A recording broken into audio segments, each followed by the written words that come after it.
നമ്മുടെ വരുമാനം എന്താണ്? നമ്മൾ ഉളുപ്പില്ല നമ്മൾ പറയുന്നുണ്ടല്ലോ, നമ്പർ പെർസെന്റ്. നിങ്ങൾക്കറിയാവോ, നമ്മുടെ മന്ത്രിക്ക് പറയേണ്ടി വരുന്നു ലോട്ടറിയും മദ്യവുമാണ് നമ്മുടെ വരുമാനത്തിന്റെ അടിസ്ഥാനമാണ്. എന്നിട്ട് നമുക്ക് നാണമുണ്ടോ പറയാൻ? ഇന്ത്യയിൽ നമ്പർ ഫസ്റ്റ് ആണ്, നമ്പർ ഫസ്റ്റ് ആണ്. നാണമുണ്ടോ, ഉളുപ്പുണ്ടോ പറയാൻ? വരുമാനമില്ല, പിച്ച ചട്ടിയായിട്ട് നമ്മൾ ഇരിക്കുകയാണ്. മനസ്സിലാക്കുക. രാഷ്ട്രീയത്തിന് വേണ്ടി ജീവിതം കളയണം. മറ്റൊരു സംസ്ഥാനത്തും അങ്ങനെയില്ല. അവരൊക്കെ നമുക്ക് മുമ്പിൽ വളരുകയാണ്. തമിഴിനെ നോക്കി പഠിക്കൂ. 20 വർഷം മുമ്പ് നമ്മുടെ നാട്ടിൽ കൂലി പണിക്കായിട്ട് വന്നവര് ഇന്ന് ദക്ഷിണേന്ത്യയിലെ ഒന്നാമത്തെ സംസ്ഥാനമായി മാറുകയാണ്. ഇതൊന്നുമില്ല, തള്ളല് മാത്രം. പ്രകൃതിയാ നമുക്ക് കിട്ടിയ ഒരു നല്ല പ്രദേശം നമുക്ക് കിട്ടി, അതുപോലും വിനിയോഗിക്കാൻ പറ്റാത്ത അവസ്ഥയിൽ ഇന്ന് മലയാളി കഷ്ടപ്പെടുക. നിങ്ങളെ കൊണ്ട് മടുത്ത് രാഷ്ട്രീയക്കാരാ. കേരളത്തിലെ രാഷ്ട്രീയക്കാരെ കൊണ്ട് മടുത്തു. നമ്മൾ മറ്റ് സംസ്ഥാനങ്ങളിൽ ഗവൺമെന്റ് ജനങ്ങളെ സംരക്ഷിക്കുന്നു, കേരളത്തിൽ ജനങ്ങൾ രാഷ്ട്രീയ നേതാക്കന്മാരെ സംരക്ഷിക്കുന്ന അവസ്ഥയാണ്. അതൊക്കെ പോട്ടെ, ഈ സാധാരണ തൊഴിലുറപ്പ് പദ്ധതിക്ക് പോകുന്ന സ്ത്രീകളുടെ കയ്യിൽ നിന്ന് പോലും പിരിവെടുക്കുന്ന നാണംകെട്ട രാഷ്ട്രീയമല്ലേ നമ്മുടെ ഇവിടെ ഉള്ളത്. എന്നിട്ട് നമ്മൾ പറയുന്നത് നമ്മൾ നമ്പർ പെർസെന്റ്. ഉളുപ്പില്ലേ? നമസ്കാരം. കേരളം എല്ലാ മേഖലയിലും നമ്പർ 1 എന്നാണ് മുഖ്യമന്ത്രിയും മറ്റു മന്ത്രിമാരും അടക്കം എല്ലാവരും കേരളത്തിൽ നാടുനീളെ പാടി പുകഴ്ത്തിക്കൊണ്ട് നടക്കുന്നത്, അല്ലെങ്കിൽ പ്രചരിപ്പിച്ചുകൊണ്ട് നടക്കുന്നത്. എന്താണ് യഥാർത്ഥത്തിൽ, എവിടെയാണ് നമ്മൾ നമ്പർ 1 ആയിരിക്കുന്നത്? കേരളത്തിൽ സാധാരണക്കാരന് ജീവിക്കാൻ പറ്റാത്ത രീതിയിൽ കാര്യങ്ങൾ മാറി മറിഞ്ഞിരിക്കുന്നു. പെൻഷനോ ക്ഷേമ പെൻഷനോ ശമ്പളമോ കിട്ടാതെ വന്നിരിക്കുന്നു. കുട്ടികൾ വിദ്യാഭ്യാസ ആവശ്യങ്ങൾക്ക് വേണ്ടി നാട് വിട്ടു പോയിക്കൊണ്ടിരിക്കുന്നു. വിദ്യാഭ്യാസം കഴിഞ്ഞ ആളുകൾക്ക് ജോലി കിട്ടാത്ത അവസ്ഥ വന്നിരിക്കുന്നു.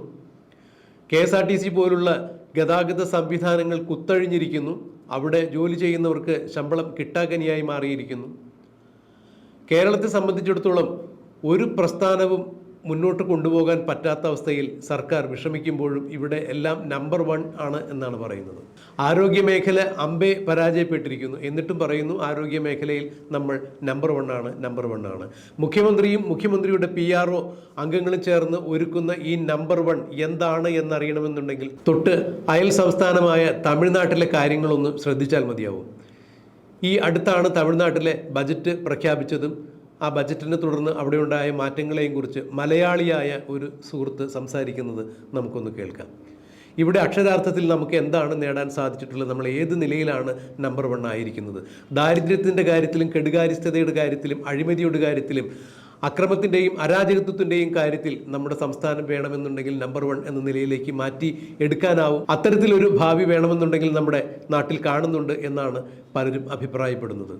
വളരെ വേദനയോടുകൂടി എന്നാൽ കേരളത്തിൻ്റെ ദയനീയമായ അവസ്ഥ, പിണറായി വിജയൻ എന്ന ഭരണാധികാരിയുടെ കെടുകാര്യസ്ഥത കൊണ്ട് ഈ നാട്ടിൽ എന്താണ് സംഭവിച്ചത്, അല്ലെങ്കിൽ ദീർഘവീക്ഷണമില്ലായ്മ കൊണ്ട് നാട്ടിൻ്റെ വികസന സ്വപ്നങ്ങൾ എവിടെ ചെന്ന് നിൽക്കുന്നു, എന്താണ് ഇവിടെ വികസനമുണ്ടായത്, ഏത് തരത്തിലാണ് ഇവിടെ നമ്പർ 1 എന്ന് വിശേഷിപ്പിക്കാൻ സാധിക്കുക? ഈ യുവാവ് പൊട്ടിത്തെറിച്ചുകൊണ്ട് തന്നെയാണ് നമ്മുടെ കേരളത്തിൻ്റെയും തമിഴ്നാടിൻ്റെയും സ്ഥിതിഗതികളെ കുറിച്ച് കൃത്യമായി ഒരു വിശകലനം ചെയ്യുന്നത്. ഇത് ബഹുമാനപ്പെട്ട പ്രേക്ഷകർ അവസാനം വരെ കേൾക്കണം. കാരണം കൃത്യമായ വസ്തുതകൾ നമ്മളിൽ ഓരോരുത്തരും പറയാൻ ആഗ്രഹിച്ച കാര്യങ്ങൾ പൊതുജന സമൂഹത്തോട് വിരൽ ചൂണ്ടിക്കൊണ്ട് തന്നെയാണ് ഇദ്ദേഹം ഈ കാര്യങ്ങൾ വ്യക്തമാക്കുന്നത്. ഇവിടെ മുഖ്യമന്ത്രിയെയും ഭരണാധികാരികളെയും ഉദ്യോഗസ്ഥ പ്രബുദ്ധരെയുമെല്ലാം വലിച്ചു കീറി തേച്ചൊട്ടിക്കുന്നുണ്ട് ഇദ്ദേഹം. നമുക്ക് ഇദ്ദേഹം പറയുന്ന കാര്യങ്ങൾ കാര്യകാരണ സഹിതം അക്കമിട്ട് അടയാളപ്പെടുത്തിയാണ് ഇദ്ദേഹം ഇത്തരം കാര്യങ്ങൾ സൂചിപ്പിക്കുന്നത്. കൃഷിയും കച്ചവടവുമെല്ലാം കേരളീയന് ഇപ്പോൾ സ്വപ്നം മാത്രമായിരിക്കുന്നു, ഉള്ളതെല്ലാം നഷ്ടപ്പെടുത്തിയിരിക്കുന്നു. എന്നിട്ട് മേനി പറയുന്നു എന്ന് തന്നെയാണ്. കുളിക്കാതെ കോണകം പുരപ്പുറത്തിട്ട് മേനി നടിക്കുന്ന പഴയ മാടമ്പി തറവാട്ടുകാരുടെ അതേ സ്വഭാവം തന്നെയാണ് ഇന്ന് കേരളം ഭരിക്കുന്ന പിണറായി വിജയന് എന്നാണ് ഈ യുവാവ് പറഞ്ഞു വരുന്നത്. എന്തായാലും ഇദ്ദേഹത്തിൻ്റെ വാക്കുകൾ നമുക്കൊന്ന് കേൾക്കാം. തമിഴ്നാട് ബഡ്ജറ്റും കേരള ബഡ്ജറ്റും തമ്മിലുള്ള ഒരു താരതമ്യം ആണ് നിങ്ങളുടെ മുമ്പിൽ ഞാനിപ്പോൾ തരാൻ പോകുന്നത്. ശ്രദ്ധിച്ചു കേൾക്കുക. തമിഴ്നാട്ടുകാർ നമ്മളെ പോലെ പ്രഗത്ഭരല്ലാത്തതും പ്രബുദ്ധരല്ലാത്തതും കൊണ്ട് അവര് ഇന്ന് ഇന്ത്യയിലെ ഏറ്റവും 2ാമത്തെ ധനസ്ഥിതിയുള്ള സംസ്ഥാനമായി മാറി. അവർ പ്രബുദ്ധരല്ലാത്തത് കൊണ്ട് അവർക്കൊരു ജനറൽ ബഡ്ജറ്റും ഒരു കൃഷി ബഡ്ജറ്റും ഉണ്ട്. അറിയാവോ? ശ്രദ്ധിച്ച് കേൾക്കണം നിങ്ങൾ. നമ്മൾ എവിടെ നിൽക്കുന്നു, അവരിപ്പോൾ എവിടെ എത്തിച്ചേരുന്നു, എങ്ങനെ വളരുന്നു എന്നുള്ളത് നമ്മളിപ്പോൾ ശ്രദ്ധിക്കണം. ഓരോ മലയാളിയും ശ്രദ്ധിക്കണം. തമിഴ്നാടിന്റെ ബഡ്ജറ്റാണ് ഇനിയിപ്പോ പറയാൻ പോകുന്നത്, ജനറൽ ബഡ്ജറ്റ്. അതിന്റെ ധനമന്ത്രി ആരാണെന്ന് ശ്രദ്ധിക്കുക. പളനിവേൽ ത്യാഗരാജൻ. അദ്ദേഹത്തിന്റെ വിദ്യാഭ്യാസ യോഗ്യത എന്തായിരുന്നു എന്നും അദ്ദേഹം എവിടെ ജോലി ചെയ്തിരുന്നു എന്നും നിങ്ങൾക്ക് ഞാൻ വിടുന്നു, നിങ്ങൾ കണ്ടുപിടിക്കുക അദ്ദേഹം ആരായിരുന്നു എന്നുള്ളത്. തമിഴ്നാടിന്റെ വികസനത്തിന്റെ നായകനാണ് അദ്ദേഹം. അദ്ദേഹത്തിന് അതിനുള്ള ബ്രെയിൻ ഉണ്ട്.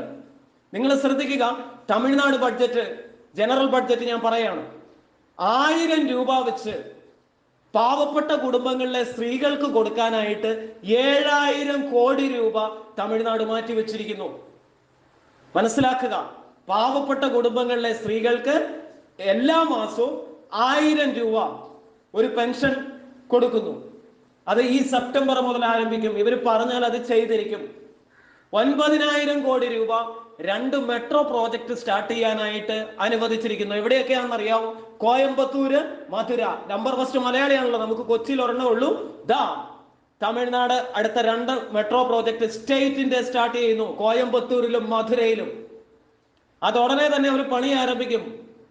അടുത്തത് 305 കോടി രൂപ സ്കൂൾ കുട്ടികൾക്ക് സൈക്കിള് വാങ്ങാനായിട്ട് അനുവദിച്ചിരിക്കുന്നു. നിങ്ങൾ മനസ്സിലാക്കുക, തമിഴ്നാട് ഗവൺമെന്റ് ബസ്സില് സ്കൂൾ കുട്ടികൾക്ക് ടിക്കറ്റ് ഇല്ല, അറിയാവോ? ഇനി 77,000 കോടി രൂപ 2 മെഗാ പവർ പ്രോജക്ട്സ് കറണ്ട് ഉൽപാദനത്തിന് അനുവദിച്ചിരിക്കുന്നു. 2030 14,500 മെഗാവാട്ട് വൈദ്യുതി അവർ ഉൽപ്പാദിപ്പിക്കും. നമ്മൾ കറണ്ട് ഇല്ലാതെ കഷ്ടപ്പെടുകയാണ്. ഇനി 2000 കോടി രൂപ അവർ അലോട്ട് ചെയ്തിരിക്കുന്നു 5120 കിലോമീറ്റർ റോഡ് പണിയാനായിട്ട്. സ്കൂൾ കുട്ടികൾക്ക് രാവിലത്തെ ഭക്ഷണം ആരംഭിക്കുന്നു. ഇനി 5346 കോടി രൂപ വൃദ്ധർക്ക് പെൻഷൻ നൽകാനായിട്ട് അനുവദിച്ചിരിക്കുന്നു. ഇപ്പം നിലവിൽ പെൻഷൻ സ്കീം ഉണ്ട്, അത് കൂടാതെ വേറെ. ഇനി നിങ്ങൾ മനസ്സിലാക്കുക, ഈ ബഡ്ജറ്റ് ലക്ഷ്യം വെക്കുന്നത് 14% GDP ഗ്രോത്ത് റേറ്റ് ആണ്. ഇത് ചൈനയെക്കാട്ടിലും മുകളിലാണ്. തമിഴിനത് സാധിക്കും, മനസ്സിലാക്കുക. നമ്പർ ഫസ്റ്റ് മലയാളി എന്നും പറഞ്ഞ് പ്രബുദ്ധരാണെന്നും പറഞ്ഞ് നമ്മൾ നടക്കില്ലേ? നമ്മളെ കൊണ്ട് പറ്റില്ല, നമ്മൾ പിച്ചച്ചട്ടിയായിട്ടിരിക്കുക. ഇനി അടുത്തത് കൃഷി ബഡ്ജറ്റ്. നിങ്ങൾ ശ്രദ്ധിച്ചോളൂ, ഞാനാണ് ആദ്യത്തെ പോയിന്റ് പറയുകയാണ്. Farm tour for school students 125 കോടി രൂപ അനുവദിച്ചിരിക്കുന്നു. കുട്ടികളെ കൊണ്ട് കൃഷി എന്താണെന്ന് പഠിപ്പിക്കാൻ വേണ്ടി സ്കൂൾ കുട്ടികൾക്ക് ഫാം ടൂർ അറേഞ്ച് ചെയ്യുകയാണ്. അതിനായിട്ട് 125 കോടി രൂപ. അടുത്തതാണ് രസകരം, നിങ്ങൾ ശ്രദ്ധിക്കുക. തേനി ഡിസ്ട്രിക്റ്റിന് വാഴ കൃഷിക്ക് മാത്രമായിട്ട് 130 കോടി രൂപ അനുവദിച്ചിരിക്കുന്നു. മനസ്സിലാക്കുക, തേനി ഡിസ്ട്രിക്ട് നമ്മുടെ കേരളത്തിന്റെ അടുത്ത് കിടക്കുന്ന ഡിസ്ട്രിക്റ്റാണ്. ആ തേനി ഡിസ്ട്രിക്റ്റിന് 130 കോടി രൂപ അനുവദിച്ചിരിക്കുന്നു വാഴ കൃഷിക്ക് മാത്രം. ഇനി പ്ലാവിന്റെ കൃഷിക്ക് ഓർത്തോണം, പ്ലാവിന്റെ കൃഷിക്ക് 3 കോടി രൂപ അനുവദിച്ചിരിക്കുന്നു. ചെറുകിട ജലസേചന പദ്ധതിക്ക് 450 കോടി രൂപ കൃഷി ബഡ്ജറ്റിൽ അനുവദിച്ചിരിക്കുന്നു. മാർച്ച് 19 തീയതി ജനറൽ ബഡ്ജറ്റും മാർച്ച് 20 തീയതി കൃഷി ബഡ്ജറ്റുമായിരുന്നു. ഇനി അടുത്തത് ശ്രദ്ധിക്കുക, 4 സ്ഥലങ്ങളില് രാമനാഥപുരം, ബിരുദുനഗർ, ശിവഗംഗൈ, തോട്ടക്കാട് 4 സ്ഥലങ്ങളില് മുളക് ഉൽപാദനത്തിന് പ്രത്യേക സോൺ സ്റ്റാർട്ട് ചെയ്തിരിക്കുന്നു. ശ്രദ്ധിക്കേണ്ട കാര്യമാണ് ഇതൊക്കെ. നാളികേര കൃഷിക്ക് 20 കോടി വേറെ. ഓയിൽ സീഡിന്റെ ഉൽപാദനത്തിനായിട്ട് ഒരു സോൺ തുടങ്ങിയിട്ടുണ്ട്, അതിന് 33 കോടി രൂപ. ഇനി ആദി ദ്രവീഡിയൻ കമ്മ്യൂണിറ്റിയിലെ ചെറുകിട കൃഷിക്കാർക്ക് 20% സബ്സിഡി. തക്കാളി ഉൽപാദനത്തിന് 19 കോടി. മനസ്സിലാക്കുക, മുരിങ്ങക്ക കയറ്റുമതിക്ക് ശ്രദ്ധിക്കേണ്ടതാണ്, മുരിങ്ങക്ക കയറ്റുമതിക്ക് 11 കോടി അനുവദിച്ചിരിക്കുന്നു. നിസ്സാരമാണ്. അതുകൂടാതെ electronic health centres all over Tamil Nadu മുഴുവനും സ്റ്റാർട്ട് ചെയ്യാനായിട്ട് തീരുമാനിച്ചിരിക്കുന്ന എല്ലാ ജില്ലകളിലും. മനസ്സിലാക്കുക. ഇനി വേറെ ഒരു പ്രത്യേകതയുണ്ട്, തമിഴ്നാടിന്റെ എല്ലാ സ്ഥലങ്ങളിലും ഏതെങ്കിലും ഒരു പ്രൊഡക്ഷനിൽ മുന്നിട്ട് നിൽക്കുന്നുണ്ടാവും. ഒരു പ്രത്യേക വസ്തു പ്രൊഡ്യൂസ് ചെയ്യുന്ന കാര്യത്തിൽ അവിടെ മുൻപിലാണ്. നാമക്കൽ നിങ്ങൾക്കറിയാവോ, മുട്ട സിറ്റി എന്നാണ് അറിയപ്പെടുന്നത്, എഗ് സിറ്റി. അവിടെയാണ് ഏറ്റവും കൂടുതൽ മുട്ട ഉൽപ്പാദിപ്പിക്കുന്നു. ആ മുട്ട കേരളത്തിലേക്ക് കയറ്റുമതി അയക്കുന്നതും. മനസ്സിലാക്കുക. ഈ കഴിഞ്ഞ നാളുകളിൽ വെല്ലൂർ എന്ന് പറയുന്നത് റിസർച്ച് സിറ്റി ആയിട്ട് തമിഴ്നാട് മുഖ്യമന്ത്രി പ്രഖ്യാപിച്ചു. മാങ്ങ സിറ്റി ആയിട്ട് അറിയപ്പെടുന്നതാണ് സേലം. നമുക്കറിയാം മാങ്ങ ഉൽപാദനം വളരെയധികം അവിടെയുണ്ട്, കേരളത്തെക്കാട്ടിലധികം. ഇലക്ട്രോണിക് സിറ്റിയാണ് Coimbatore. Artificial intelligence, car, data സയൻസിന്റെ കേന്ദ്രമാണ് ചെന്നൈ. പറയാനുണ്ടോ മലയാളിക്ക്? ഇനി കാഞ്ചീപുരം സിൽക്കിന്റെ ഉൽപാദനത്തിൽ മുമ്പിലാണ്. തഞ്ചാവൂർ അമ്പലങ്ങളുടെ നാട്. കൊസൂർ ഗ്രാനൈറ്റ് ഉൽപാദനം. അത് കൂടാതെ ലോകത്തിലെ ഏതൊക്കെ ഇന്റർനാഷണൽ കമ്പനികളുണ്ടോ അതെല്ലാം കൊസൂറിലുണ്ട്. ശിവഗംഗെ നമുക്കറിയാം പടക്ക ഉൽപാദനത്തിൽ മുമ്പിൽ നിൽക്കുന്നു. തിരുപ്പൂർ തുണികളുടെ ഉൽപാദനത്തിൽ മുമ്പിൽ നിൽക്കുന്നു. ഇതെല്ലാം ഓരോ സിറ്റികളുടെ പ്രത്യേകതയാണ്.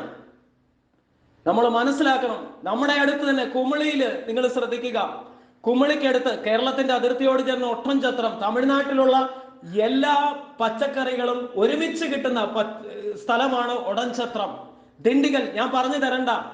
വലിയ വലിയ സിറ്റികൾ അനേകമുണ്ട്. അവിടെയെല്ലാം ഓരോ ഉൽപാദനത്തിന്റെ സ്പെഷ്യലൈസേഷൻ നമുക്ക് കാണാൻ സാധിക്കും.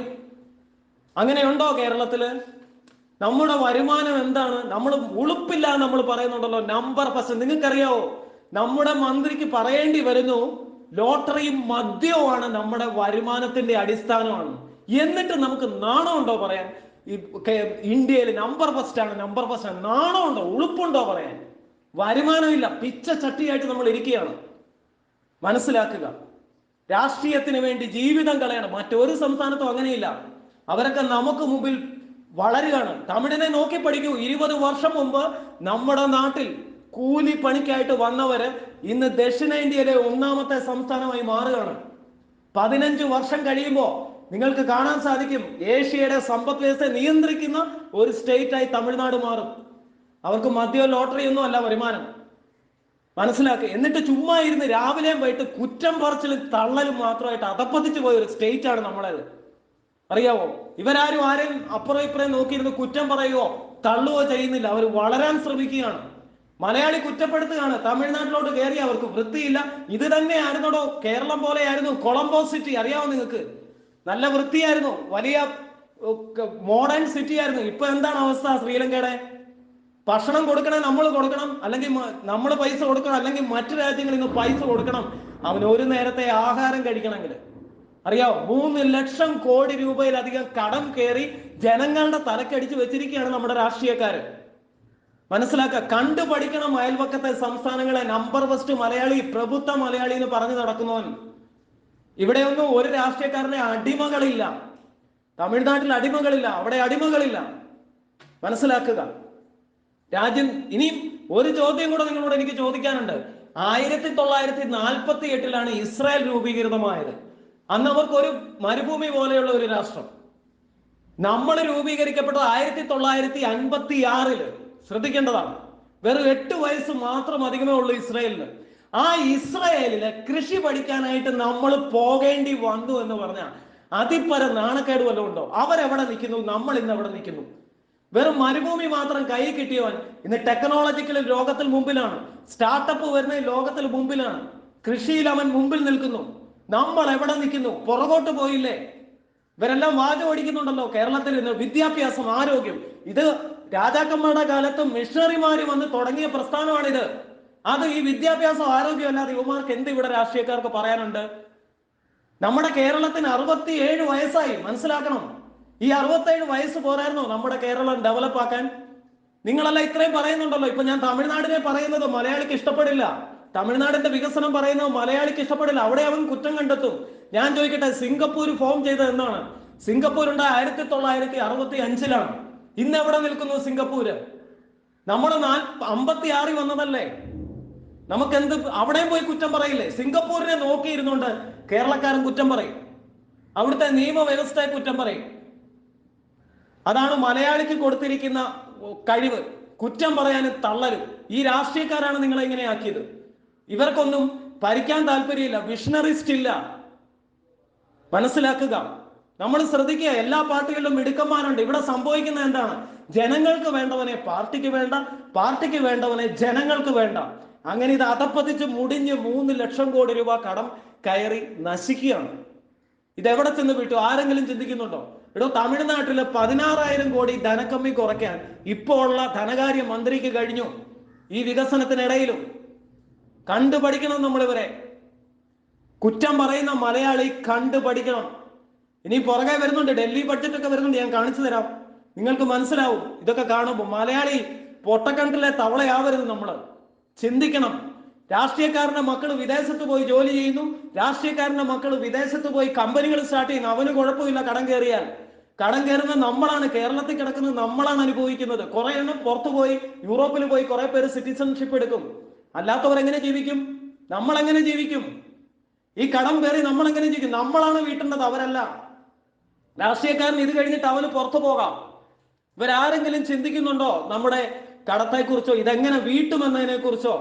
അപ്പോ ഇവിടെ ഇരുന്ന് നമ്മുടെ രാഷ്ട്രീയ അടിമകളോ മലയാളിയോ പറയും, മറ്റ് സ്റ്റേറ്റിൽ കടമില്ലേ, ഗുജറാത്തിൽ കടമില്ലേ, UP കടമില്ലേ, തെലുങ്കാനയിൽ കടമില്ലേ, കാശ്മീരിൽ കടമില്ലേ, തമിഴ്നാട്ടിൽ കടമില്ലേ, കർണാടകയിൽ കടമില്ലേ? നിങ്ങൾ ചോദിക്കും. ഒരു കാര്യം നിങ്ങൾ മനസ്സിലാക്കണം, അവന് കടം വീട്ടാനുള്ള കഴിവുണ്ട്, വ്യവസായങ്ങളുണ്ട് അവിടെ. മനസ്സിലായോ? ഈ തള്ളുന്ന മലയാളി ചിന്തിക്കുക, കർണാടകയും തമിഴ്നാടും പച്ചക്കറിയും അരിയും അയച്ചു തന്നില്ലെങ്കിൽ പട്ടിണി കിടന്ന് മരിക്കുന്ന സംസ്ഥാനമാണ് നമ്മൾ. പട്ടിണി കിടന്ന് അറിയാം. എന്നിട്ടും പറയുന്നു നമ്പർ ഫസ്റ്റ്. നാണമില്ലേ പറയാൻ? Number first. കുറച്ച് ഉളുപ്പ് വേണ്ടേ പറയാൻ? ആഹാരം കഴിക്കണേ വല്ല സംസ്ഥാനങ്ങൾ നമുക്ക് സപ്ലൈ ചെയ്യണം. തൊഴിലുണ്ടോ? ഇന്ന് നിങ്ങൾ അറിയാവോ, നമ്മളെ രാഷ്ട്രീയക്കാർ പഠിപ്പിച്ച എന്താണ്? സമരം വെക്കാൻ പഠിപ്പിച്ചു. നിങ്ങൾ മനസ്സിലാക്കുക, സമരം വെക്കാൻ നമ്മളെ പഠിപ്പിച്ചു. കേരളം ഉണ്ടായ കാലം മുതൽ തുടങ്ങി വെച്ചതാ അത്. സമരം വെക്കാൻ പഠിപ്പിച്ചുകൊണ്ട് എന്ത് നേട്ടം ഉണ്ടായി? ഇന്ന് ബംഗാളികളാണ് ഇന്ത്യയില് ഓൾ ഇന്ത്യ ലെവല് തൊഴിലിനായിട്ട് ഓടി നടക്കുന്നത്. സമരം വെച്ചതിന്റെ ഫലവാ. മലയാളി സമരം വെക്കാൻ പഠിച്ചത് കൊണ്ട് ഇന്ന് ഇന്ത്യ മുഴുവനും ലോകം മുഴുവനും തൊഴിലന്വേഷിച്ച് ഓടി നടക്കുക. മനസ്സിലാക്കണം അത്. അങ്ങനത്തെ ഒരു അവസ്ഥയിൽ നമ്മളെ കൊണ്ട് എത്തിച്ചിവര്. ഇവിടെ നടക്കുന്ന എന്താണ്? നല്ല ദീർഘവീക്ഷണമുള്ള നേതാക്കന്മാരെ പാർട്ടികൾ കൊണ്ടുവരില്ല. ഇവിടുത്തെ അത് ചുരുക്കത്തിൽ പറഞ്ഞ, ജനങ്ങൾക്ക് വേണ്ടവനെ പാർട്ടിക്ക് വേണ്ട, പാർട്ടിക്ക് വേണ്ടവനെ ജനങ്ങൾക്ക് വേണ്ട. അതല്ല ഇവിടെ നടക്കുന്നത്. കഞ്ചാവും മദ്യവും, ജനം തകർന്നു. സമാന്തര സമ്പദ് വ്യവസ്ഥയായി നമ്മുടെ കേരളം. മനസ്സിലാക്കുക, തകർന്നു കഴിഞ്ഞു. തൊഴിലില്ലായ്മ കൊണ്ട് നിങ്ങൾക്കറിയാം, 2 ചെറുപ്പക്കാരിൽ നിന്ന് ഒന്നിച്ച് കണ്ട് സംസാരിക്കുന്ന എങ്ങനെയെങ്കിലും കേരളത്തിൽ നിന്ന് രക്ഷപ്പെട്ടു. കാരണം ജോലി കിട്ടില്ല. ഇരിക്കുന്ന മന്ത്രിമാർക്കോ അല്ലെങ്കിൽ ഇരിക്കുന്ന MLA മാർക്കോ പ്രതിപക്ഷത്തിരിക്കുന്നവർക്കോ ഇവർക്കൊന്നും ഇതിനെക്കുറിച്ച് ഒരു ചിന്തയില്ല. അത് ചിന്തിക്കാനുള്ള ബ്രെയിനും ഇല്ല അവർക്ക്. കഴിവുള്ളവൻ വരുന്നില്ലല്ലോ. ഞാൻ ഒരു ഉദാഹരണം കൂടെ നിങ്ങളോട് പറയാം. ഏതെങ്കിലും ഞാൻ കിറ്റക്സിനെ ഇവിടുന്ന് ഓടിച്ചു, പെപ്സി, അങ്ങനെ പല പ്രശ്നങ്ങളുണ്ട്. കിറ്റക്സിനെ ഓടിച്ചപ്പോ നമ്മൾ മനസ്സിലാക്കുക, തെലങ്കാനയുടെ വ്യവസായ മന്ത്രി KTR രാമറാവു അദ്ദേഹം അവിടുന്ന് ഫ്ലൈറ്റ് അയച്ചു ആ കമ്പനി ഓണറെ ഇവിടുന്ന് കൊണ്ടുപോകാനായിട്ട്. ആ കമ്പനി മോശമാണെങ്കിൽ അവരത് സ്വീകരിക്കുമോ? റെഡ് ലിസ്റ്റിലുള്ളതാണെങ്കിൽ അവർ സ്വീകരിക്കുമോ? KT രാമറാവുവിന്റെ ക്വാളിഫിക്കേഷൻ എന്താണെന്ന് നിങ്ങൾ തന്നെ കണ്ടുപിടിക്കുക. അദ്ദേഹം എവിടെ പഠിച്ചു എന്നുള്ളതും അദ്ദേഹം എവിടെയാണ് ജോലി ചെയ്തിരുന്നത് എന്നുള്ളത് നിങ്ങൾ തന്നെ കണ്ടുപിടിക്കുക. നമ്മുടെയൊക്കെ മന്ത്രിമാർക്ക് അങ്ങനെ മന്ത്രിസ്ഥാനം രാജിവെച്ച് പോയ ജോലി കിട്ടുമോ? ആർക്കെങ്കിലും വേണോ ഇവരെ? അത് ചിന്തിച്ചാൽ മതി. എന്നിട്ട് ഒരു ദീർഘവീക്ഷണവും ഇല്ലാതെ കയറി ഇരുന്നിട്ട് രാവിലെയും വൈകിട്ടും ഈ രാഷ്ട്രീയ പ്രസംഗം ഇത് കേട്ടു മടുത്തു. ഇവിടെ ജീവിക്കണം. ടാക്സ് വല്ല നാടുകളിലും പോയി അവിടുത്തെ കാലാവസ്ഥയോടും പൊരുതി ജീവിക്കുകയാണ് മലയാളി. വേറെ നിവൃത്തിയില്ല. മനസ്സിലായോ? മറ്റ് സംസ്ഥാനങ്ങൾക്കൊന്നും ആ ഗതികേടില്ല. തമിഴ്നാട്ടില് വളരെയധികം സ്റ്റാർട്ടപ്പുകൾ വരുന്നു. ഇന്നത്തെ തമിഴ്നാട്ടിലെ യൂത്ത്സ് അതിനെക്കുറിച്ച് ചിന്തിച്ചുകൊണ്ടിരിക്കുകയാണ്, സ്റ്റാർട്ടപ്പ് തുടങ്ങുന്നതിനെ കുറിച്ച്. ഇന്ത്യയിൽ ഏറ്റവും കൂടുതൽ സ്ത്രീകൾ ജോലി ചെയ്യുന്നതിലെ മുൻനിരയിൽ നിൽക്കുന്ന സംസ്ഥാനമാണ് തമിഴ്നാട്. പറ്റുമോ കേരളത്തിൽ അങ്ങനെ ഒന്ന് കൊണ്ടുവരാൻ? പറ്റുമോ നിങ്ങൾക്ക്? പറ്റുമോ നമുക്ക്? അവിടെ ഇവർ ഇത്രയും മുന്നിൽ വന്നിട്ടുണ്ടെങ്കിൽ ഈ തമിഴ്നാട്ടിൽ ഇരുന്നിട്ടുള്ള ഗവൺമെന്റുകളുടെ വിജയമാണ്, അവരുടെ ദീർഘവീക്ഷണത്തിന്റെ ഫലമാണത് സംഭവിച്ചത്. മനസ്സിലാക്കണം നിങ്ങൾ. നമ്മളെല്ലാവരും, നമുക്ക് മറ്റൊരാളെ കുറ്റം പറയാൻ വളരെ വിദഗ്ധനാണ് നമ്മുടെ മലയാളികൾ. നമ്മുടെ ചാനലുകളും ലീഡിംഗ് ചാനൽസ് ഞാൻ ചോദിക്കട്ടെ, ഈയിടെ ഒരു മിസോറാമിനെ കുറിച്ച് ഒരു സ്റ്റഡി വന്നു. ഏതോ ഒരു യൂണിവേഴ്സിറ്റി നടത്തിയ സ്റ്റഡിയാണ്. 16-17 വയസ്സിൽ അവിടുത്തെ കുട്ടികൾ പാർട്ട് ടൈം ജോബിന് പോകുന്നു.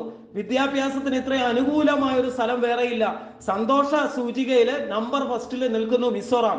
എത്ര ചാനലുകൾ അതെടുത്ത് ചർച്ച ചെയ്തു? നമ്മുടെ 7 ദിവസം ഉണ്ടെങ്കിൽ 6 ദിവസവും കേസിനെ കുറിച്ച് ചർച്ച ചെയ്യാനല്ലേ നമ്മുടെ ചാനലുകൾക്ക് നേരമുള്ളൂ? അല്ലെങ്കിൽ ഏതെങ്കിലും ആനയെക്കുറിച്ചോ കാടിനെ കുറിച്ചോ അല്ലെങ്കിൽ ഏതെങ്കിലും സംസ്ഥാനത്ത് നടക്കുന്ന പീഡനത്തെ കുറിച്ചാണ് ചർച്ച ചെയ്യാൻ ഇവന് നേരം. നല്ല കാര്യത്തെക്കുറിച്ച് ചർച്ച ചെയ്യാൻ ഇവർക്ക് സമയമില്ല. ഡെവലപ്മെന്റിനെ കുറിച്ച് സമയമില്ല. മനസ്സിലാക്കുക. കേരളത്തിന്റെ കടം 3 ലക്ഷത്തിലെത്തിയപ്പോഴാണ് ഇവനൊക്കെ പതിയെ സ്റ്റാർട്ട് ചെയ്തത് ചർച്ച. അതായത് നമ്മുടെ തലയ്ക്ക് മേലെ വന്നു. ഇനി നമ്മൾ മലയാളികൾ പറയും കേന്ദ്ര വിഹിതം കുറവാണ്. ഒരു കാര്യം ഞാൻ എടുത്തു പറയാണ്, കേരളത്തിന്റെ കേന്ദ്ര വിഹിതം 23 രൂപ വെച്ച് കിട്ടുന്നുണ്ട്. തമിഴ്നാടിന് കിട്ടുന്നത് വെറും 9 രൂപയാണോ മലയാളി? വെറും 9 രൂപ കൊണ്ട് നമ്മുടെ 2.5 ഇരട്ടി അധികം മലയാളിക്ക് കിട്ടുന്നുണ്ട്. എന്നിട്ട് നമുക്ക് വളരാൻ പറ്റുന്നില്ല. തമിഴ്നാടുകാരൻ സ്വയം പര്യാപ്തതയിൽ ഉയരുകയാണ്, അവൻ കയറി വരികയാണ്. മനസ്സിലാക്കുക, വെറും 9 രൂപയാണ് അവന് കിട്ടുന്നത്. അവിടെ ഏത് ഗവൺമെന്റ് വന്നാലുമേ അവർക്ക് വികസനത്തിനാണ് പ്രാധാന്യം. അഴിമതി ആരോപണങ്ങളൊക്കെ ഉണ്ടാവാം, പക്ഷെ അവർക്ക് വികസനം നമ്പർ ഫസ്റ്റ്. ഏത് ഗവൺമെന്റ് വന്നാലും അവർ അതാണ് ചെയ്യുന്നത്.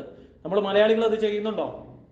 ചിന്തിക്കുക ജനമേ, നമ്മളെല്ലാവരും ചിന്തിക്കണം. ഞാൻ ഉൾപ്പെടെയുള്ള ഞാനും ഇത് വിചാരിച്ചിരുന്നതാണ്. ഇന്ന് ജോലിക്ക് പോകണമെങ്കിൽ മറ്റ് സംസ്ഥാനം വേണം, അല്ലെങ്കിൽ മറ്റ് രാജ്യങ്ങൾ വേണം. ഇന്ന് പഠിക്കാൻ പോകാൻ ഞാൻ ഇംഗ്ലീഷ് പറയുന്നതുകൊണ്ടായിരുന്നു കേരളത്തിന് പുറത്ത് പോയി പഠിക്കണം, ഇല്ലെങ്കിൽ അവന് പറയാൻ പറ്റില്ല. എന്നിട്ടും തള്ളുകയാണ്. രാവിലെയും വൈകിട്ട് തള്ളലും കുറ്റം പറച്ചിലുമായിട്ട് അധപ്പതിച്ചു പോയ ഒരു സംസ്ഥാനമായി തീരും. ഇതാരാ ഇങ്ങനെ നമ്മളെ ആക്കിയെന്നറിയോ? ഈ രാഷ്ട്രീയക്കാരാണ്, ഇവന്റെ ഒക്കെ നേട്ടത്തിന് വേണ്ടി. എന്നിട്ട് 5-ാം വർഷം പദയാത്രയായിട്ട് ഇറങ്ങും. ഈ പദയാത്രയ്ക്ക് പൈസ ആര് കൊടുക്കണം? നമ്മുടെയൊക്കെ കാശാണ് ഇവർ മുടക്കുന്നത്. മനസ്സിലാക്കുക, കേരളം പ്രബുദ്ധരല്ലേ, എന്തിനാണ് ഈ പദയാത്ര നടത്തുന്നത്? നമുക്ക് വീടുകളിൽ TV ഉണ്ട്, മൊബൈലുണ്ട്, ഇതിൽ കിട്ടുന്നില്ലേ? ഭയങ്കര ബുദ്ധിമാന്മാരല്ലേ മലയാളികൾ. അപ്പൊ പിന്നെ ഈ യാത്രയുടെ ആവശ്യമില്ലല്ലോ. ഈർക്കിലിപ്പാട്ടി മുതൽ മേളിൽ വരെ എല്ലാവരും യാത്രയാണ്. എന്നിട്ട് സ്റ്റേജിൽ നിന്ന് ചുമ്മാ രാഷ്ട്രീയം തള്ളുകയാണ്. ഇത് കേട്ട് മടുത്തിവിടെ. നിങ്ങൾക്ക് പറ്റുകയല്ല. നിങ്ങളൊരു കാര്യം ചെയ്യും, നിങ്ങൾ 60 വർഷം മിച്ചം, 65 വർഷം മിച്ചമായാലും നിങ്ങൾ ഭരിക്കാൻ തുടങ്ങി. നിങ്ങൾ ഇനി മടുത്ത്. അതുകൊണ്ടാണ് ഗതികെട്ട് ഞങ്ങൾ. ഒരു വശത്ത് ടാക്സ്, ബുദ്ധിമുട്ട് കൊണ്ട് ജീവിക്കാൻ വയ്യാത്ത അവസ്ഥയായി ഇവിടെ മലയാളിക്ക്. നിങ്ങൾ കേന്ദ്രഭരണ പ്രദേശമാക്കി മാറ്റുക. പറ്റില്ല, ഞങ്ങൾക്ക് വേണ്ട എന്ന് പറഞ്ഞുകൂടെ. വെറും ബുദ്ധിശൂന്യന്മാരായ പൊണ്ണത്തടിയന്മാരായിട്ട് മാറരുത് നമ്മുടെ രാഷ്ട്രീയക്കാർ. ഇവിടെ മിടുക്കന്മാര് രാഷ്ട്രീയക്കാരുണ്ട്. ഞാൻ ആദ്യം നിങ്ങളോട് പറഞ്ഞു, ഇങ്ങനെയൊന്നും വിട്ടിത്തരം വിളിച്ചു പറയാത്ത മിടുക്കന്മാരായിട്ടുള്ള നേതാക്കന്മാർ ഈ പാർട്ടികളിലൊക്കെ ഉണ്ട്. അത് ഈ പറഞ്ഞ ഒരു വാക്കിൽ നിർത്താം. ജനങ്ങൾക്ക് വേണ്ടവനെ പാർട്ടിക്ക് വേണ്ട, പാർട്ടിക്ക് വേണ്ടവനെ ജനങ്ങൾക്ക് വേണ്ട. ആ അവസ്ഥയിലാണ് എത്തി നിൽക്കുന്നത്. മനസ്സിലാക്കണം. എന്നിട്ട് ഇരുന്ന് തള്ളുകയാണ് രാവിലെയും വൈകിട്ടും. അന്യ സംസ്ഥാനത്തെ നോക്കി, അന്യ രാജ്യത്തെ നോക്കി. അമേരിക്കൻ പ്രസിഡന്റിന് വരെ വേണേ പൊങ്കാല അയക്കുന്നവന്മാരാണല്ലോ മലയാളികൾ. അങ്ങനെയാണല്ലോ നമ്മുടെ മനസ്സിലിരിപ്പ്. ഇവരാരെങ്കിലും നിങ്ങളെ മൈൻഡ് ചെയ്യുമോ? സ്റ്റേറ്റിന് വളർച്ചയില്ലേ, ആരും നിങ്ങളെ കണക്കാക്കില്ല. പിച്ചച്ചട്ടിയായിട്ടിരിക്കുക നമ്മള്. മനസ്സിലാക്കുക, കയ്യിലൊന്നുമില്ല, എന്നിട്ടിരുന്ന് തള്ളുകയാണ്. മറ്റ് സംസ്ഥാനങ്ങൾ ഇല്ലെങ്കിൽ പോലും അവര് ശ്രമിക്കുന്നുണ്ട് വളരാൻ. മനസ്സിലാക്കുക, ജോലി കൊടുക്കാൻ ശ്രമിക്കുന്നുണ്ട്. വ്യവസായ സൗഹൃദ അന്തരീക്ഷത്തിൽ നമ്പർ ഫസ്റ്റ്, സൗഹൃദ അന്തരീക്ഷത്തിൽ നമ്പർ ഫസ്റ്റ് ആയിരിക്കും. എത്ര വ്യവസായം വന്നടോ ഇവിടെ? ഇന്റർനാഷണൽ കമ്പനികൾ കൊറോണ വന്നതിന് ശേഷം ചൈനയിൽ നിന്ന് എത്ര എണ്ണം തമിഴ്നാട്ടിലും UP-യിലും തെലങ്കാനയിലും ആന്ധ്രാപ്രദേശിലും പറിച്ചു നടപ്പെട്ടു? നിങ്ങൾക്കൊക്കെ അറിയാവോ? എത്ര മൾട്ടിനാഷണൽ കോർപ്പറേഷൻ വന്നടോ കേരളത്തിൽ? നമ്മൾ തള്ളുന്നുണ്ടല്ലോ. വ്യവസായ സൗഹൃദത്തിൽ ഒന്നാമതാ, പക്ഷെ വ്യവസായം ഇല്ല. വ്യവസായം വന്നതിൽ ഒന്നാമത് ലിസ്റ്റഡ്. അപ്പൊ കാണാം ഇന്റർനാഷണൽ വ്യവസായങ്ങൾ വന്നതിൽ. ഇതൊക്കെ മനസ്സിലാക്കി വെക്കണം. മിനിങ്ങാന്ന് നിങ്ങൾ ശ്രദ്ധിച്ചാലേ, ന്യൂസ് വായിച്ചിട്ടുണ്ടെങ്കിൽ നിങ്ങൾക്ക് മനസ്സിലാവും. വാട്ടർ ഡ്രോം പദ്ധതി ആരംഭിച്ചത് തമിഴ്നാട്ടിലാണ്. ഒരു ഓസ്ട്രേലിയൻ കമ്പനിയായിട്ട് ആരംഭിച്ചിരിക്കുന്നു തമിഴ്നാട്ടിൽ, പുതുച്ചേരിയിൽ. ശ്രദ്ധിച്ചു നോക്കിയോ, നിങ്ങൾക്ക് വിടുക. ഇതെല്ലാം കണ്ടെത്തി നിങ്ങൾ പഠിക്കുക.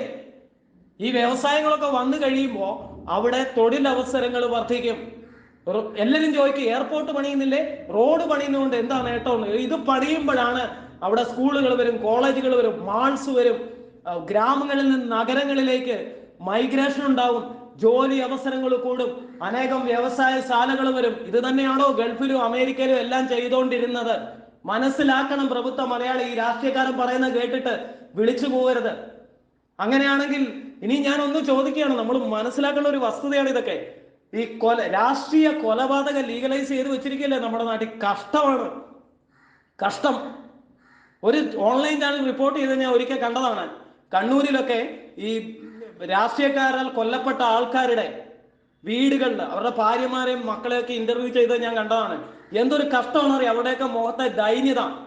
അവര് കൊല്ലപ്പെടുമ്പോൾ നമ്മൾ കൂളായിട്ട് പറയും രാഷ്ട്രീയ കൊലപാതകം, അതിന് വലിയ പ്രാധാന്യമൊന്നും നമ്മൾ കൊടുക്കില്ല. അതുപോലത്തെ മനസ്സാക്കി മലയാളിയെ ഇവർ മാറ്റിയെടുത്തു ഈ രാഷ്ട്രീയക്കാരൻ. ഞാൻ വീണ്ടും ഒരു ചോദ്യം കൂടെ ചോദിക്കുകയാണ്. ഈ ഇരിക്കുന്ന MLA-മാരുടെ പ്രതിപക്ഷത്തോ ഭരണപക്ഷത്തോ അല്ലെങ്കിൽ മറ്റേതെങ്കിലും ഭരണത്തിൽ വരാത്ത രാഷ്ട്രീയ പാർട്ടിയുടെ നേതാക്കന്മാരുടെ ഏതെങ്കിലും മക്കളെ ഈ പറയുന്ന എതിർ രാഷ്ട്രീയക്കാരെ കൊല്ലാനായിട്ട് ഇവർ വിടുവോ? ഈ അണികളെ അല്ലാതെ ഇവന്മാർ ആരെങ്കിലും ഇവരുടെ മക്കളെ ബന്ധുക്കളെ വിടുവോ കൊല്ലാനായിട്ട്? അതാണ് എന്റെ ചോദ്യം. എന്തൊരു കഷ്ടമാണെന്ന് ആലോചിച്ച് നോക്കിക്കോളെ.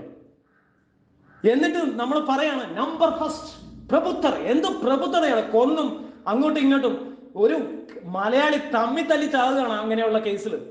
മനസ്സിലാക്കുക. ഇനി ഇങ്ങനെ ഒരുത്തർ 2 ചെയ്താൽ ഈ മറ്റു സംസ്ഥാനങ്ങളൊക്കെ എൻകൗണ്ടർ ചെയ്യുന്നത് നമ്മൾ കാണുന്നുണ്ട്. തമിഴ്നാട് ചെയ്തിട്ടുണ്ട്, ആന്ധ്ര ചെയ്തിട്ടുണ്ട്, UP ചെയ്തിട്ടുണ്ട്. ഇങ്ങനെ പല സ്റ്റേറ്റുകൾ ചെയ്യുന്നുണ്ട്. അവർക്കൊക്കെ അതിനുള്ള ആർജവും ഉണ്ട്, അവർ ചെയ്യും. നമ്മളെ കൊണ്ട് പറ്റുമോ? അങ്ങനെ ഒന്ന് ചെയ്താൽ ഇവിടുത്തെ റൗഡിസം നിൽക്കും. അത് ചെയ്യാൻ ഞാൻ സപ്പോർട്ട് ചെയ്യുന്നില്ല.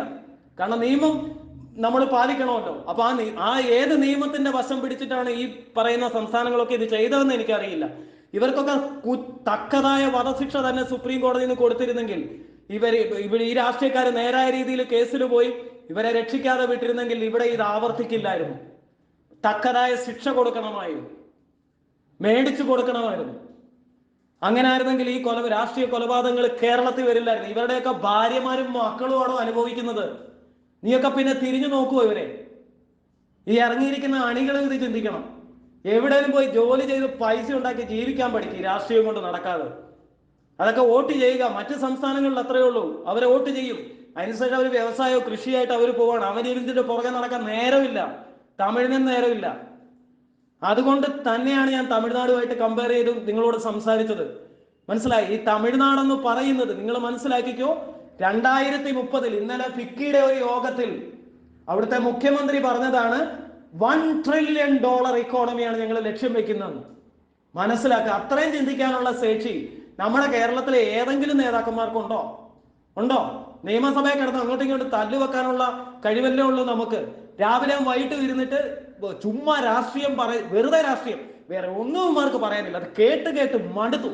ഇനിയെങ്കിലും ഇത് നിർത്തും. നിങ്ങൾ മടുത്തു. വഴിയിലിറങ്ങിയ ടാക്സ് തൊടുന്നതിനും പിടിക്കുന്നതിനും വിലക്കയറ്റം മടുത്തു. അതുകൊണ്ടാണ് നിങ്ങൾ ഒരു കേന്ദ്ര വിഹിതത്തിന്റെ അല്ലെ എന്തിനെ അങ്ങോട്ടും ഇങ്ങോട്ടും കുറ്റം പറയോ? 1000 ചോദ്യം ചോദിക്കോ, 10,000 ചോദ്യം ചോദിക്കോ, ഒന്നും ഞങ്ങൾക്ക് വിഷയമല്ല. ഞങ്ങൾക്ക് ജീവിക്കാവുന്ന തരത്തിൽ നിങ്ങൾ അവസരം ഒരുക്കി തരണം. അതാണ്. നാട്ടിൽ തൊഴിലുണ്ടാക്കിക്കൂടെ. എന്നിട്ട് പറയടോ നമ്പർ ഫസ്റ്റ് പ്രബുദ്ധ എന്ന് പറ. സ്വന്തം നാട്ടിൽ ജോലി ചെയ്തിട്ട് പറ. നീയൊക്കെ ഇരുന്ന് കുറ്റം പറയുന്നുണ്ടല്ലോ, ചാനലുകളൊക്കെ ഇരുന്നിട്ട് പറയുന്നുണ്ടല്ലോ മറ്റു സംസ്ഥാനങ്ങളിൽ അങ്ങനെയാണ് ഇങ്ങനെയാണ്. എന്നിട്ട് അവിടെ പോയി ഒരു ഒളുപ്പും ഇല്ലാതെ ബിസിനസ്സും ചെയ്യും, ജോലിയും ചെയ്യും. അവർ ചോദിക്കുകയാണ്, എടോ നീയൊക്കെ വന്നിട്ട് കുറ്റം പറയും, ഒരു നേരത്തെ ആഹാരം കഴിക്കണം, ഞങ്ങളുടെ നാട്ടിൽ വരണമെന്ന് പറഞ്ഞ് എന്തു മറുപടി കൊടുക്കൂടോ? എന്തു മറുപടി നമ്മൾ മലയാളികൾ കൊടുക്കും? ചിന്തിക്കണം. അറബിയൻ സാഹിബിനെ വരെ വേണേ കുറ്റം പറയും. പൊങ്കാലയും കൊടുക്കുന്നവന്മാരാണ് നമ്മൾ. ഏത് പ്രസിഡന്റിനെ വേണേലും മനസ്സിലാക്കണം. അവരൊന്നും നമ്മളെ കണക്കാക്കില്ല. നമ്മൾ പൊട്ടക്കണക്കിലെ തവള പോലെ കിടന്ന് ചാടിയാലൊന്നും ആരും മൈൻഡ് ചെയ്യില്ല. മനസ്സിലാക്കുക. ഇതാണ് 1965 സ്ഥാപിതമായ സിംഗപ്പൂരിന് വികസിതമായിരുന്നെങ്കിൽ 1956 ഇറങ്ങിയ കേരളത്തിന് എന്തുകൊണ്ടത് പറ്റിയില്ല? 1948 ഫോം ചെയ്ത ഇസ്രായേൽ, ഒരു മരുഭൂമി മാത്രം കിട്ടിയ ആ ഒരു നാട് ഇന്ന് ഡെവലപ്പ് ആയിരുന്നെങ്കിൽ അവിടെ കൃഷി പഠിക്കാൻ പോയവരാണ് നമ്മൾ. മനസ്സിലാക്കണം. എന്നിട്ടിരുന്ന് തള്ളുകയാണ് രാവിലെയും വൈകിട്ടും. എല്ലാ റിസോഴ്സസും നമുക്ക് കൈ കിട്ടി, എല്ലാം. അതുപോലും ശരിയായിട്ട് വിനിയോഗിക്കാൻ നമ്മുടെ രാഷ്ട്രീയക്കാർ ജനങ്ങളെ പഠിപ്പിച്ചിട്ടില്ല. മറ്റു സംസ്ഥാനങ്ങളൊക്കെ ഇന്ന് വളർച്ച തുടങ്ങുകയാണ്, മത്സരിക്കുകയാണ്. വ്യവസായം കൊണ്ടുവരാൻ വേണ്ടിയിട്ട് മറ്റു സംസ്ഥാനങ്ങളെല്ലാം മത്സരിക്കുകയാണ്. എന്തിനാണെന്നറിയോ? അവരുടെ സംസ്ഥാനത്തെ ജനങ്ങൾക്ക് തൊഴിൽ കൊടുക്കണം. മനസ്സിലാക്കുക. പിടികിട്ട്. ഇത് നിങ്ങൾ ശ്രദ്ധിക്കേണ്ട കാര്യമാണ്. ഏറ്റവും വലിയ എക്സാമ്പിളാണ് ഞാൻ നിങ്ങളോട് പറഞ്ഞത്. തമിഴ്നാട്. സന്തോഷ് ജോർജ് കൊളങ്ങര പറഞ്ഞതാണ് ഒരു ഇന്റർവ്യൂവിൽ, ഞാൻ കേട്ടതാണ്. 20 വർഷം മുമ്പ് വെറും പിച്ചക്കാരെ പോലെ പണിയെടുക്കാൻ കേരളത്തിൽ വന്നവൻ ഇന്ന് ദക്ഷിണേന്ത്യയുടെ തലപ്പത്തെത്തിക്കഴിഞ്ഞു, തമിഴ്നാടുകാരൻ. അപ്പോഴും മലയാളി അവനെ നോക്കി കുറ്റം പറഞ്ഞ് ചിരിച്ചോണ്ടിരിക്കുകയാണ്. കയ്യിലുള്ളത് ഒരു ഓട്ടപാത്രം മാത്രം. മനസ്സിലാക്കണം. ഈ രാഷ്ട്രീയക്കാരെ നിങ്ങൾ ഒരു കാര്യം മനസ്സിലാക്കൂ. ഈ വേസ്റ്റുകളെ എല്ലാം മാറ്റിയിട്ട് ജനമേ, നമുക്ക് ഈ ടെക്നോളജിസ്റ്റുകളെ, സയന്റിസ്റ്റുകളെയൊക്കെ ഇവർ സെലക്ട് ചെയ്യേണ്ട രാഷ്ട്രീയക്കാര്. ഇവര് നമ്മൾ പറയുന്നത് കേൾക്കണം, അവര് പറയുന്നത് കേൾക്കുകയല്ല ചെയ്യേണ്ടത്. ഇപ്പൊ അതാണ് പോയിക്കൊണ്ടിരിക്കുന്നത്. വേറെ ISRO റിട്ടയർഡ് ആയ സയന്റിസ്റ്റുകളുണ്ട്, പ്രൊഫസേഴ്സ് ഉണ്ട്, ഡോക്ടേഴ്സ് ഉണ്ട്, നല്ല വിഷണറിസ്റ്റ് ഉണ്ട്. അവരൊക്കെ വരട്ടെ നമ്മുടെ നിയമസഭയിൽ. അതെല്ലാ രാഷ്ട്രീയ പാർട്ടിയിലും ഉണ്ട്. അതിന് കഴിവുള്ളവരുണ്ട്. ഇവരെ എടുക്കില്ല. ജനങ്ങൾക്ക് വേണ്ടവനെ ഇവര് തലപ്പത്ത് കൊണ്ടുവരില്ല. അതാണ് സത്യം. കറപ്ഷൻ ഇല്ലാത്ത ഒരു പാർട്ടി നേതാവിനെ ഇവൻ തലപ്പത്ത് കൊണ്ടുവരില്ല. ഒരു നല്ല ദീർഘവീക്ഷണമുള്ളവരെ ഇവന്മാർ കൊണ്ടുവരില്ല. ഇങ്ങനെ നല്ല വിദ്യാഭ്യാസ യോഗ്യതയും നല്ല വിഷണറിസ്റ്റും നമ്മുടെ നിയമസഭയിൽ വന്നാൽ അവിടെ ലാപ്ടോപ്പ് എറിഞ്ഞ് പൊട്ടിക്കുകയോ മുണ്ട് മടക്കി കുത്തി ടേബിളിന് മണ്ടേ നിൽക്കുകയോ അങ്ങോട്ടും ഇങ്ങോട്ടും തല്ലുവെക്കാനൊന്നും പോവില്ല. അന്നേരമാണ് അത് ജനാധിപത്യത്തിന്റെ ശ്രീകോവിലാവുന്നത്. തമ്മിൽ തല്ലുമ്പോ അല്ല. അവിടെ ഇവിടെ ഇരുന്ന് രാഷ്ട്രീയം പറച്ചിലും ഉണ്ടാവില്ല, കേസുകൾക്ക് ഒത്തുതീർപ്പും ഉണ്ടാവില്ല. അത് മനസ്സിലാക്കിക്കൂ. വെറുതെ നമ്മൾ നമ്മുടെ ജീവിതം ചാനലുകൾക്ക് മുമ്പിൽ നമ്മൾ കളയാണ് കേസിന് വേണ്ടിയിട്ട്. നമ്മൾ ശ്രദ്ധിക്കുന്നത് മുഴുവൻ ഇതാണ്. അവസാനം ഈ കേസുകളൊന്നും ഒരിടത്തും എത്തില്ല. ഇവരെല്ലാവരും ഒന്നിക്കും, അത് വെറുതെ പോകും. മനസ്സിലാക്കുക. ഞാൻ ഏതെങ്കിലും ഒരു സംസ്ഥാനത്തെ അനുകൂലിച്ച് പറഞ്ഞേ, ഇപ്പൊ ഞാൻ തമിഴ്നാടിനെ അനുകൂലിച്ച് പറഞ്ഞ ഉടനെ ഇവിടുത്തെ രാഷ്ട്രീയക്കാരൻ പറയാം അവൻ DMK കാരനാണ്. ഞാൻ ഡൽഹിയെ അനുകൂലിച്ച് പറഞ്ഞ ഉടനെ ഇവര് പറയും ഞാൻ അരാഷ്ട്രീയവാദി എന്ന് പറയും. ഇതാണ് ഇവരുടെ ടെക്നിക്ക്. ഞാൻ UP പറഞ്ഞ ഞാൻ BJP കാരനാണെന്ന് പറയും. ഇത് ഇവർ ചെയ്തുകൊണ്ടിരിക്കുകയാണ്. ഇത് നമ്മളെ പറ്റിക്കലാണ്. ഇത് പരിപാടി പറ്റുകയല്ലേ. നിങ്ങൾ രാഷ്ട്രീയക്കാരെ നിങ്ങൾ ഒന്ന് ചെയ്തു, ഇത് കേന്ദ്രഭരണ പ്രദേശമാക്കി മാറ്റും. നിങ്ങൾ ഇത്രയും വർഷമായില്ലേ ഭരിക്കാൻ തുടങ്ങിയിട്ട്. ഞങ്ങൾ മടുത്തു, ഗത്യന്തരമില്ലാതെ പറയുകയാണ്. മടുത്തത് കൊണ്ട് നിങ്ങളെ കണ്ടും നിങ്ങളുടെ വാക്കുകൾ കേട്ടും ഞങ്ങൾ മടുത്തു. മറ്റ് സംസ്ഥാനങ്ങളെയൊക്കെ ഞങ്ങൾ കാണുന്നുണ്ട്, അവിടെ എങ്ങനെ വളർച്ച പോകുന്നുണ്ടെന്ന് കാണുന്നുണ്ട്. അവിടെ തൊഴിലിൽ നിന്ന് ഞങ്ങൾ പോകേണ്ട അവസ്ഥയാണ്. അറിയാവോ, ഒരു നേരത്തെ ആഹാരം കഴിക്കണ അന്യ സംസ്ഥാനത്ത് തൊഴിലിന് പോകണം. ഞങ്ങൾ ഇന്ന് സ്വന്തം സംസ്ഥാനത്ത് ഉണ്ടാക്കിയ തികയില്ല. വിലക്കയറ്റവും ടാക്സും എല്ലായിട്ടും മടുത്തു. കാർഷിക വിളകൾക്ക് ഇന്നും മലയോര മേഖലയിൽ അനുഭവിക്കുന്ന കർഷകന്റെ ബുദ്ധിമുട്ട് നിങ്ങൾ ആരെങ്കിലും അറിയുന്നുണ്ടോ? വനം പോലായില്ലേ? ആനയും പുലിയും കടുവായും എല്ലാം ഇറങ്ങി നിരങ്ങയല്ലേ ഇന്ന്. വേറൊരു സംസ്ഥാനത്താണ് ഇത് നടക്കുവോ? തമിഴന്റെ നാട്ടിൽ നടക്കുവോ ഇത്? അതാണ് എന്റെ ചോദ്യം. കർണാടകയിലാണ് നടക്കുവോ? ചോദിക്കുന്നതിന് നമ്മൾ ഇതിനൊക്കെ ഉത്തരം കണ്ടെത്തേണ്ടതുണ്ട്. നമ്മൾ വലിയ പൊങ്ങിപ്പറയും. ബാംഗ്ലൂർ വളരെ പ്രഗത്ഭമായ സിറ്റി, IT സിറ്റി എന്ന് പറയും. ഏത് മലയാളിയോട് ചോദിച്ചാലും അവിടെ പഠിക്കാൻ ആഗ്രഹിക്കുന്നു, അവിടെ ജോലി ചെയ്യാൻ ആഗ്രഹിക്കുന്നു. കാരണം എന്താ? ആ സ്റ്റേറ്റ് അങ്ങനെ ഉണ്ടാക്കിയെടുത്ത സിറ്റി. നമ്മുടെ അവസ്ഥ എന്താണ്?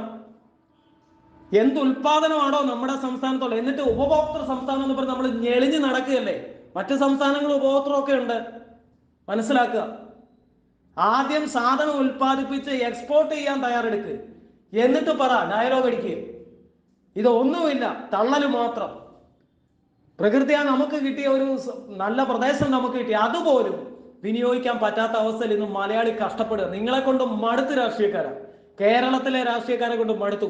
നമ്മൾ മറ്റ് സംസ്ഥാനങ്ങളിൽ ഗവൺമെന്റ് ജനങ്ങളെ സംരക്ഷിക്കുന്നു, കേരളത്തിൽ ജനങ്ങൾ രാഷ്ട്രീയ നേതാക്കന്മാരെ സംരക്ഷിക്കുന്ന അവസ്ഥയാണ്. വിദേശത്ത് പോയി ജോലി ചെയ്ത് അവരോടും പോയി പിരിവെടുക്കുന്ന നാണം കെട്ട നെറികെട്ട രാഷ്ട്രീയമല്ലേ നമ്മുടേത്. വിദേശത്തെ രാവും പകലും ഇല്ലാതെ വർക്ക് ചെയ്ത് അവന്റെ രക്തം വരെ ഊറ്റിക്കൊടുത്താണ് ജോലി ചെയ്ത് പൈസ ഉണ്ടാക്കുന്നത്. അവിടെയും പോയി പിരിവെടുക്കുകയല്ലേ ഇവന്മാരെ? ആണോ? അതൊക്കെ പോട്ടെ, ഈ സാധാരണ തൊഴിലുറപ്പ് പദ്ധതിക്ക് പോകുന്ന സ്ത്രീകളുടെ കയ്യിൽ നിന്ന് പോലും പിരിവെടുക്കുന്ന നാണം കെട്ട രാഷ്ട്രീയമല്ലേ നമ്മുടെ ഇവിടെ ഉള്ളത്. എന്നിട്ട് നമ്മൾ പറയുന്നത് നമ്മൾ നമ്പർ പെർസെന്റ് ഉളുപ്പില്ലേ? ആകെ മദ്യവും ലോട്ടറി കച്ചവടം, ഒരു പരിധി പറഞ്ഞ ചൂതാട്ടം, ഇതുകൊണ്ട് ക്യാഷ് ഉണ്ടാക്കുന്ന അത്തപ്പതിച്ച സംസ്ഥാനമായിട്ട് മാറിയില്ലേ നമ്മൾ? എത്രയോ സമ്പന്നമായിരുന്ന ഒരു കാലഘട്ടത്തെ അട്ടിമറിച്ചില്ലേ ഇവിടുത്തെ രാഷ്ട്രീയക്കാർ? കരുണാകരന്റെ കാലം കഴിഞ്ഞ മുതൽ നമുക്ക് പതിയെ പതിയെ അപഭ്രംശം സംഭവിക്കാൻ തുടങ്ങി ഇവിടുത്തെ രാഷ്ട്രീയക്കാർക്ക്. മനസ്സിലാക്കുക. അവിടുന്ന് തുടങ്ങി ഇങ്ങോട്ട്. അവിടെ നേതാക്കന്മാരൊക്കെ നല്ലതായിരുന്നായിരിക്കാം, പക്ഷെ അണികൾ വന്ന MLA എല്ലാവരും അവർക്കൊക്കെ മാറ്റങ്ങൾ ഉണ്ടായി തുടങ്ങി.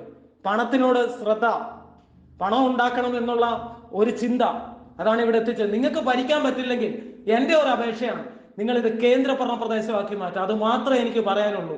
മടുത്തു. നിങ്ങളെ ഒന്നും കാണണ്ടല്ലോ ഇങ്ങനെ കാറിൽ പാഞ്ഞു നടക്കുന്നത്, അതുകൊണ്ട് പറഞ്ഞത്.